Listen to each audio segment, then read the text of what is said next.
कुछ सफ़र पैरों से नहीं, दिल से तय होते हैं और कुछ लोग मंजिल तक नहीं, यादों तक साथ जाते हैं।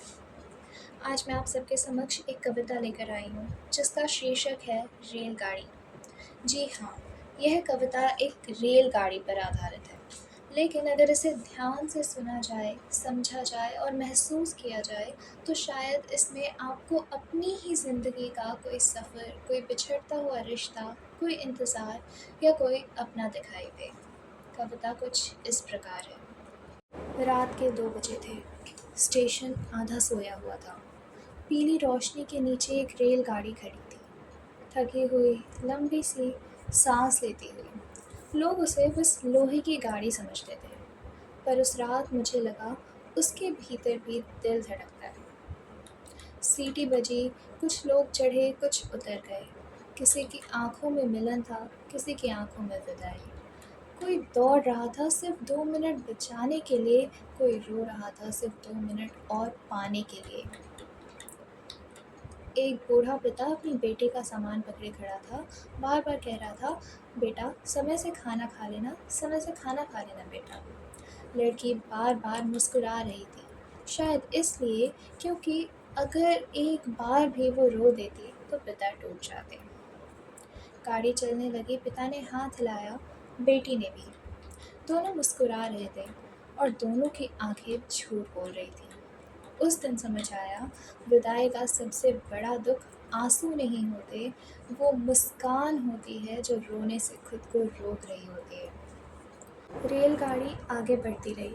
एक डिब्बे में कोई सपनों के शहर जा रहा था, दूसरे में कोई अपने गांव लौट रहा था। एक तरफ नई नौकरी की खुशी थी, दूसरी तरफ बीमार माँ की चिंता। कमाल है ना, एक ही गाड़ी में कितनी अलग अलग जिंदगियां सफ़र करती हैं। तभी मेरी नज़र एक आदमी पर पड़ी। पूरी रात जागता रहा, हर स्टेशन पर जेब टटोलता रहा, टिकट देखता, फिर खिड़की से बाहर देखने लगता। उसकी गोद में एक छोटा सा खिलौना था, जिस पर धूल जमी हुई थी, शायद बहुत समय से खरीदा गया था। वो बार बार मोबाइल खोलता, एक छोटी सी तस्वीर देखता, फिर मुस्कुरा देता। तस्वीर उसके बेटे की थी, जिसे उसने सिर्फ तस्वीरों में बड़ा होते देखा था। सुबह पता चला, वो पहली बार अपने बेटे से मिलने जा रहा था, जिसे कमाने की भाग दौड़ में चलना सीखते देखा ही नहीं। उसने धीरे से कहा, जब वो छोटा था ना, हर रात मेरे बिना सोता ही नहीं था। फिर हल्का सा हंसा और बोला, अब शायद पहचान भी ना पाए। कुछ देर चुप रहा, फिर खिड़की के बाहर देखते हुए बोला, सोचा था थोड़ा और कमा लूँ, फिर उसके साथ समय बिताऊंगा। फिर बहुत धीरे से बोला, पर कमाते कमाते उसका बचपन ही निकल गया। उसकी आंखों में आंसू नहीं थे, शायद इसलिए क्योंकि कुछ पछतावे रोते नहीं, बस इंसान को अंदर ही अंदर खामोश कर देते हैं। तभी पहली बार समझ आया, घर चलाने वाले लोग अक्सर घर जी ही नहीं पाते।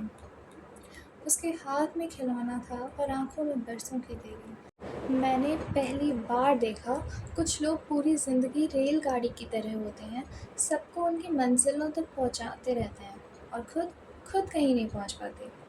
ठीक ऐसी एक माँ भी होती है। पूरा परिवार उसके डिब्बों में बैठा रहता है, वो सबका बोझ खींचती रहती है, बिना रुके, बिना शिकायत के। सबकी पसंद याद रहते हैं उसे। किसे खिड़की चाहिए, किसे भूख लगी है, किसे नींद नहीं आ रही। लेकिन कमाल देखिए, पूरे सफ़र में कोई ये तक नहीं पूछता, माँ तुम थक तो नहीं गई? और सच कहूँ, माँ शायद दुनिया की वो रेलगाड़ी है जो पूरी उम्र चलती रहती है, सिर्फ इसलिए ताकि उसके अपने आराम से सफ़र कर सकें। और पिता पिता इंजन होते हैं साहब। सामने से सबसे ज़्यादा हवा वही झेलते हैं, तभी पीछे बैठे लोग आराम से सफ़र कर पाते हैं। वो खुद जलते रहते हैं, पर धुआं कभी घर तक नहीं पहुंचने देते। थकान उनके हिस्से में होती है, पर शिकायत उनके स्वभाव में नहीं। और अजीब बात देखिए, सफ़र के बाद लोग कहते हैं, हम कहाँ कहाँ गए, क्या क्या देखा, पर किसी को याद नहीं रहता कि उन्हें वहाँ तक पहुँचाया किसने था। सफ़र ख़त्म होने के बाद लोग डिब्बों की, सीटों की, लोगों की, सफ़र की बात करते हैं, पर कोई इंजन को नहीं पूछता। लेकिन सबसे दर्दनाक दृश्य पता है क्या था? एक स्टेशन आया, बहुत छोटा सा, वहाँ एक बूढ़ी माँ घंटों से खड़ी थी, हर गाड़ी को उम्मीद से देखती, फिर धीरे से बैठ जाती। किसी ने पूछा, माँ जी, किसका इंतज़ार है? वो मुस्कुराई, बहुत धीरे से बोली, बेटा शहर गया था, कहता था जल्दी लौटूंगा। फिर थोड़ी देर चुप रही और धीरे से पूछ बैठी, ये वाली गाड़ी शहर से ही आई है ना? उस सवाल में इतनी उम्मीद थी कि कुछ पल के लिए पूरा स्टेशन सिर झुकाकर खड़ा रह गया। उनके हाथ में एक पुराना डिब्बा था, जिसमें शायद उनके बेटे के पसंद के पराठे थे। अब ठंडे हो चुके थे, बिल्कुल उस इंतज़ार की तरह जो सालों से वही बैठा था। और यकीन मानिए, उस पल पूरे स्टेशन का शोर छोटा पड़ गया। गाड़ी आगे बढ़ गई, लेकिन वो माँ शायद आज भी वहीं खड़ी होगी, क्योंकि कुछ इंतज़ार घड़ियों से नहीं, धड़कनों से चलते हैं। रात धीरे-धीरे बीत रही थी। कुछ दोस्त पूरा रास्ता हँसते रहे, एक दूसरे से लड़ते रहे, चिढ़ाते रहे और सच कहूँ, सफ़र के दौरान उन्हें खुद भी नहीं पता था कि वो कितने खुश हैं। लेकिन जैसे ही उनका स्टेशन आया, अचानक सब चुप हो गए।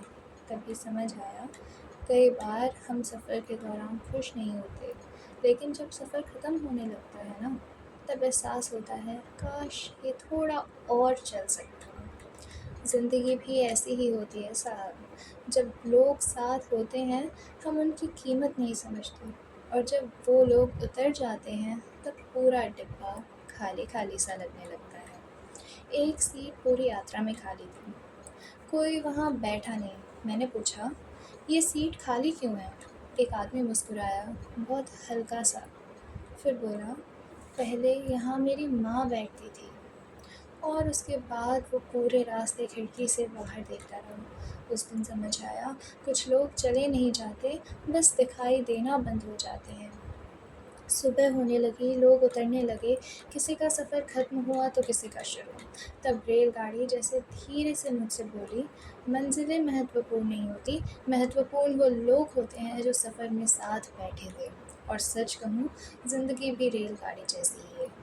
लोग आते हैं, कुछ दूर साथ चलते हैं, फिर उतर जाते हैं। इसलिए जब तक तुम्हारी गाड़ी चल रही है ना, थोड़ा अपने लोगों के पास बैठ लेना, थोड़ा समय दे देना, थोड़ा हाल पूछ लेना, क्योंकि साहब, अक्सर अगला स्टेशन इतनी जल्दी आ जाता है कि बात पूरी ही नहीं